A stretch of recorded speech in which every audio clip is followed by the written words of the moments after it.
Fala galera, beleza? Aqui é o Felipe da Ufrax Produtividade, estamos com mais um vídeo. Olha essas luvas como são transparentes, não vale nada, né? Essas luvinhas que vende por aí, ó. Provavelmente nem protege do frio. E olha, eu comprei ontem, hein? Mas é isso daí. A gente veio trazer mais um vídeo para vocês de resposta aos inscritos, gente. Resposta aos inscritos, porque estão questionando um certo assunto, ou melhor, não é o seu primeiro vídeo que falam sobre isso, já é o terceiro ou quarto vídeo que comentam para mim sobre isso, falam: Felipe, mas a Bíblia, ela é figurativa, né? A Bíblia são parábolas. Aí tem gente que tá falando tá me perguntando se a Eva teve relação, gente, sexual com a serpente, né? Tem gente que tá falando que a serpente não existiu, a serpente simbolizava o mal, né? Apenas que não existia, era figurativa, era uma parábola, né? E tem gente que está falando também que Caim está vivo até hoje, nunca morreu, pelo amor de Deus.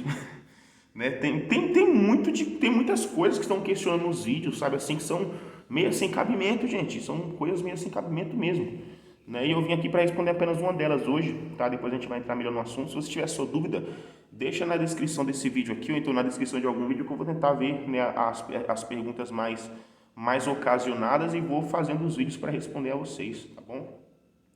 Galera, então, um dos inscritos, né, um dos assinantes do canal, perguntou assim, disse, né: Felipe, na minha opinião, eu creio que a passagem que vai nos contar sobre Adão e Eva, a serpente, era figurativa, era uma parábola, né? Não era realmente uma história.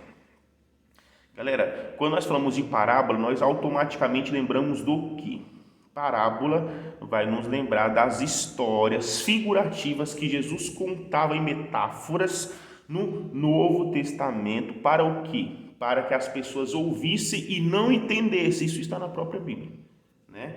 Tanto é que os discípulos chegaram a perguntar para Jesus em certo momento: Jesus, por que o Senhor fala em parábolas?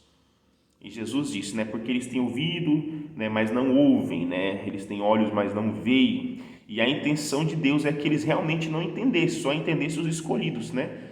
E chega a dizer num certo versículo assim: para que eles ouçam, para que eles não entendam, para que o seu coração deles não se convertam. Isso eram as parábolas, eram histórias que Jesus contava com significados que levavam ao reino dos céus. Essa é a menção que nós temos sobre parábolas da Bíblia, tá? Fora isso, nós temos revelações da escatologia no livro do Apocalipse, tá? Que eram as cartas, ou melhor, as cartas que João, segundo João, escrevia, né, para as igrejas, tá bom? As igrejas da Ásia. E nessas cartas João escrevia em parábolas para o povo de Deus cheio do Espírito Santo, que muitos entendiam, alguns não, né? Na intenção de que os soldados lessem as cartas e não entendessem realmente, porque se eles entendessem as cartas da forma real que eram explicadas, provavelmente as cartas nem saíram da prisão, gente. Tá? Então João estava preso na ilha de Patmos, ele escrevia cartas figurativas em parábolas, digamos assim, escatologia, né, do estudo do Apocalipse, e daí ele ensinava. Tanto é que Jesus disse, né, em uma das revelações de João, ele disse: aquele que era, que é e que há de vir. Então o Apocalipse tem revelações que já aconteceram, revelações que estão acontecendo e revelações que vão acontecer. Não são parábolas, tá certo? Parábola é parábola, revelação é revelação. E tem gente aí que começa a ler também o livro de Jó como figurativo, né? Mas o livro de Jó é real. Existem relatos, né? Não temos total e plena certeza, mas muita gente chega a dizer, tanto é estudiosos renomados, chegam a dizer que o livro de Jó foi o primeiro livro escrito, o livro mais antigo do cânon bíblico. Até tudo bem? Agora sim, gente, a história do Gênesis, tanto da criação em descendência, da continuação, dizem ter sido escrita por Moisés, o Pentateuco escrito por Moisés, né? E na história do Gênesis vai contar a criação da humanidade, tá bom? Então, a criação da humanidade que foi escrita não envolve parábola, tá tudo bem? Senão, se eu fosse ver dessa forma, que a serpente do jardim do Éden era figurativa, era uma parábola, Então, automaticamente, eu também ia crer que Deus criou o mundo em 7 dias, tudo ali era figurativo. Não faria sentido algum, tá? Mas o Gênesis, capítulo 1, versículo 1, Moisés está ali numa terceira pessoa, né? Ele está ensinando e dizendo como o mundo foi criado, né? Num princípio, Deus criou os céus e a terra era sem forma e vazia, e havia trevas sobre a face do abismo, mas o Espírito de Deus se movia sobre as faces das águas. Então Deus disse: haja luz, e houve luz. Tá bom? E Deus viu que a luz era boa, e esse foi o primeiro dia.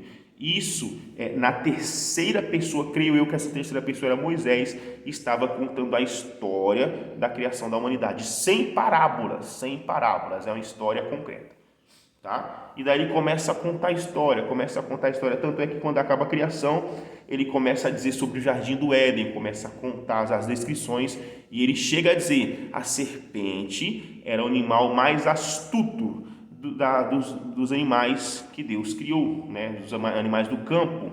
Então a serpente disse a Eva, né? Certamente não morrereis. É uma história contada, narrada em terceira pessoa, gente. Isso é claro, tá? Então não tem cabimento de eu achar que isso é uma parábola, não é uma parábola. Quando Jesus ia contar uma parábola na Bíblia, Jesus sentava com as pessoas e uma terceira pessoa narrava na pessoa de Mateus, de Marcos ou de Lucas, tá? Ou de João. E essa narração dizia assim: vou lhes contar uma parábola. Vamos supor, não estou dizendo que está escrito assim, mas Jesus então sentou no seu barco, afastou o barco, pediu para que os discípulos afastassem, e logo depois Jesus disse: eu vou lhes contar uma parábola. Você viu? Existe uma terceira pessoa narrando, e essa terceira pessoa que está narrando está dizendo que Jesus sentou no barco, afastaram o barco, e Jesus avisou, disse que ia contar uma parábola. Olha a diferença, gente, olha bem a diferença. É questão de português também, né? É por isso que eu sempre digo, a própria Bíblia chega a nos ensinar que o Espírito vivifica, mas a letra mata. Infelizmente tem muita gente que está lendo a Bíblia, está entendendo de qualquer jeito, não examina, não medita e principalmente, tá? Não pede direção para Deus. Você pode ser o maior estudioso, você pode estudar a Bíblia todinha, tá? Antes que eu recebesse o batismo com o Espírito Santo, nas mensagens no WhatsApp, antes que eu receber o batismo com o Espírito Santo, né, eu lembro muito bem até hoje, vou aproveitar aqui já para me encerrar o vídeo e vou contar um pouquinho disso. Eu mastiguei, gente, a Bíblia inteira. Tá? Isso é uma parábola, não mastiguei não. Tem um significado. Né? Chegou um certo dia que eu falei assim: eu vou ler a Bíblia. Aí o que eu fiz? Fui logo para Apocalipse. Né? Abri aquele livro de Apocalipse completamente difícil e li do 1 até o final. Sabe o que eu entendi? Nada, absolutamente nada.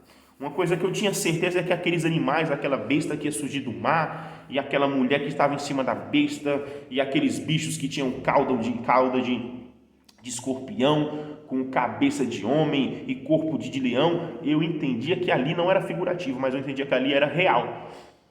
E hoje eu sei que era figurativo. Tá?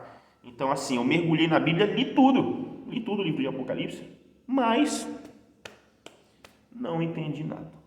Hoje eu leio menos, mas entenda, certo? Porque bem melhor é você mastigar um capítulo e ter a revelação daquilo, embora a Bíblia se renova todos os dias, você ter a revelação daquele capítulo, do que você mastigar a Bíblia inteira e não entender bulhufas, como dizem, né, as pessoas no seu cotidiano do dia a dia. Tá bom, gente? Então acho que é isso aí. Já expliquei, tá? Mas resumindo, o livro do Gênesis, ele não é uma menção de parábola. O livro do Gênesis é uma história contada, várias histórias contadas, né? De preferência a história da humanidade.